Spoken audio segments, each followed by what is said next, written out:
चंदनपुर नाम के एक हरे भरे गांव में 4 भाई रहा करते थे।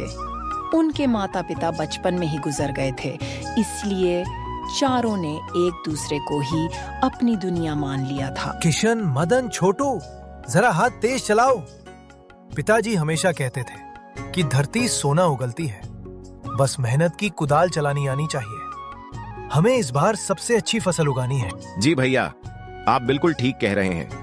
जब तक हम चारों का पसीना इस मिट्टी में नहीं मिलेगा, तब तक फसल लहलहाएगी कैसे? अरे भैया, थकान तो तब मिट जाती है जब हम सब शाम को एक साथ बैठकर खाना खाते हैं। बस दुख इस बात का है कि घर संभालने वाला कोई नहीं है।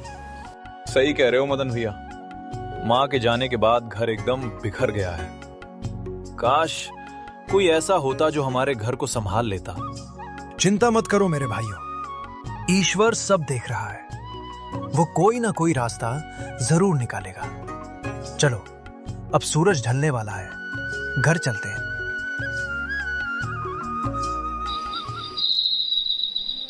उस शाम बहुत तेज आंधी और तूफान आया। चारों भाई घर के अंदर बैठे थे, तभी दरवाजे पर किसी ने दस्तक दी। इतनी तूफानी रात में कौन हो सकता है? छोटू, जरा दरवाजा तो खोल। जी भैया, अभी देखता हूँ। दरवाजा खुलते ही सामने एक बूढ़ी बेचारी सी औरत खड़ी थी। वह बारिश में पूरी तरह भीगी हुई थी और कांप रही थी। बेटा, ओ बेटा, क्या मुझे थोड़ी देर के लिए आसरा मिल सकता है? मैं पास के गांव जा रही थी, लेकिन इस तूफान में रास्ता भटक गई हूँ। मुझे बहुत ठंड लग रही है। अरे माई, आप तो बहुत भीग गई हैं। अंदर आ जाइए, इस तूफान में बाहर रहना ठीक नहीं है। किशन, जल्दी से माई के लिए एक सूखा कपड़ा और थोड़ा गर्म पानी लाओ। जुग जुग जियो बेटो। भगवान तुम चारों की जोड़ी हमेशा सलामत रखे। तुम लोग बहुत नेक दिल हो। मेरा नाम विमला है, सब मुझे मौसी कहते हैं। मौसी जी, आप चिंता न करें। जब तक तूफान नहीं रुकता, आप यहीं रहिए। वैसे भी हमारे घर में कोई बड़ा बुजुर्ग नहीं है, हमें अच्छा लगेगा। ठीक है बेटा।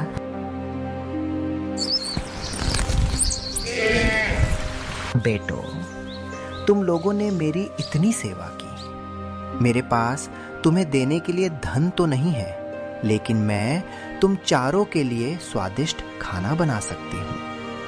माँ के हाथ का स्वाद चखे हुए तुम्हें जमाना हो गया होगा। सच मौसी, क्या आप हमारे लिए खाना बनाएंगी? हाँ बेटा, आज से घर की जिम्मेदारी मेरी। तुम लोग बस खेती पर ध्यान दो। उस दिन के बाद से विमला मौसी उनके घर में ही रहने लगी। वह रोज तरह तरह के पकवान बनाती, घर को साफ सुथरा रखती। चारों भाई बहुत खुश थे कि उन्हें माँ जैसा प्यार मिल गया, लेकिन वे यह नहीं जानते थे कि जिसे वे मौसी समझ रहे हैं, वह दरअसल एक मायावी चुड़ैल है जो हट्टे कट्टे इंसानों की जवानी चुराकर जिंदा रहती है। उस दिन शाम को चारों भाई खेत से लौटे, हाथ मुंह धोया और खाने के लिए एक साथ बैठ गए। लो बेटो, आज मैंने खीर बनाई है। इसे खाओगे तो दिन भर की थकान मिट जाएगी। वाह मौसी, आपकी हाथ की खीर में तो जादू है।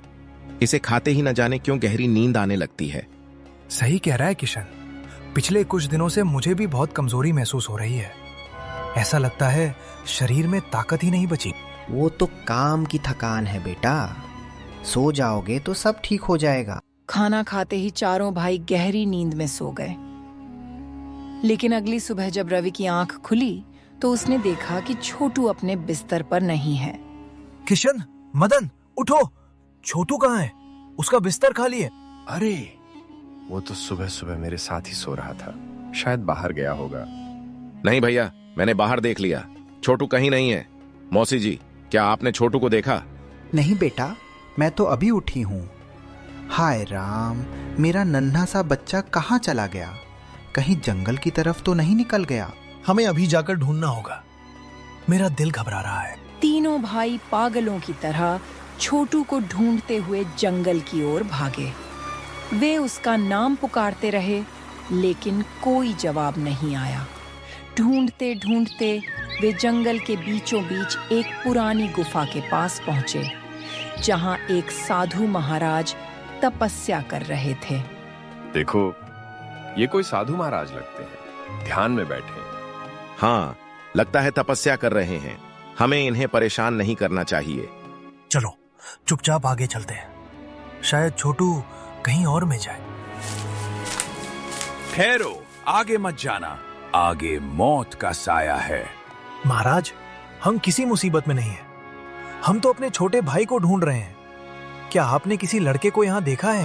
तुम्हारा भाई कहीं गया नहीं है, उसे गायब किया गया है। और ये काम किसी बाहरी का नहीं, बल्कि तुम्हारे घर में पल रही उस छाया का है। छाया? महाराज, आप पहेलियां मत बुझाइए।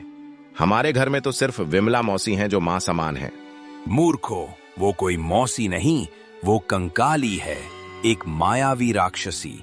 वो अमावस्या की रात को अपनी शक्तियां बढ़ाने के लिए तुम्हारे भाई की बलि देने वाली है। उसने तुम्हें माया जाल में फंसा रखा है। क्या मौसी एक राक्षसी है? हमें तो विश्वास ही नहीं हो रहा। महाराज, हम अपने भाई को कैसे बचाएं? उसे साधारण शस्त्रों से नहीं मारा जा सकता, वो केवल सूर्य अग्नि से मर सकती है। मेरे पास ये पवित्र भस्म है, इसे उसके ऊपर डालना होगा। लेकिन याद रहे, ये काम तुम्हें उसके असली रूप में आने के बाद ही करना होगा। हम वचन देते हैं महाराज, हम उस राक्षसी का अंत करके ही दम लेंगे। साधु महाराज से भस्म लेकर तीनों भाई वापस घर लौट आए। उन्होंने ऐसा नाटक किया जैसे उन्हें कुछ पता ही ना हो। उन्होंने मौसी से कहा कि छोटू शायद किसी रिश्तेदार के घर गया है। रात हुई और तीनों भाई सोने का नाटक करने लगे। सो मत जाना, आज रात हमें उसका पीछा करना है। साधु महाराज ने कहा था कि आधी रात को वो अपनी असली गुफा में जाएगी। जैसे ही घड़ी में 12 बजे विमला मौसी अपने बिस्तर से उठी। उसकी चाल बदल गई थी, आंखों में अजीब सी चमक थी। वह चुपचाप घर से बाहर निकली और अंधेरी रात में जंगल की ओर बढ़ने लगी। तीनों भाई, जो पहले से ही सतर्क थे, दबे पांव उसके पीछे पीछे चल दिए। घना जंगल, सन्नाटा और डरावनी आवाजें, लेकिन छोटू की चिंता ने उनके डर को दबा दिया। जंगल के बीचों बीच एक टूटा फूटा वीरान महल खड़ा था। महल के भीतर पहुंचते ही भाइयों के रोंगटे खड़े हो गए। हवा में छोटू एक जादुई पिंजरे में लटका हुआ था, बेहोश और निष्प्राण सा। तभी विमला मौसी ने अपना इंसानी रूप त्याग दिया और पल भर में वह एक डरावनी चुड़ैल में बदल गई। उसकी हंसी पूरे महल में गूंज उठी। आज की रात मेरी शक्ति अमर हो जाएगी। इस लड़के की बलि देने के बाद मैं बाकी तीनों भाइयों को भी खा जाऊंगी। मूर्ख इंसान मुझे मौसी समझकर सेवा करते रहे। तेरा खेल खत्म हुआ डायन। तुम यहाँ कैसे आए? तुम्हें तो गहरी नींद में होना चाहिए था। हम तेरी खीर का सच जान गए थे। हमारे भाई को छोड़ दे, वरना तेरे लिए अच्छा नहीं होगा। तुम मामूली कीड़े मकोड़े मेरा क्या बिगाड़ लोगे? मैं तुम्हें अभी भस्म कर देती हूँ। राक्षसी ने अपनी आंखों से आग निकालनी चाहिए और भाइयों पर हमला किया। मदन ने पास पड़ी एक भारी जंजीर उठाकर राक्षसी के पैरों पर दे मारी, जिससे वह लड़खड़ा गई। भैया, अभी मौका है, डालिए भस्म।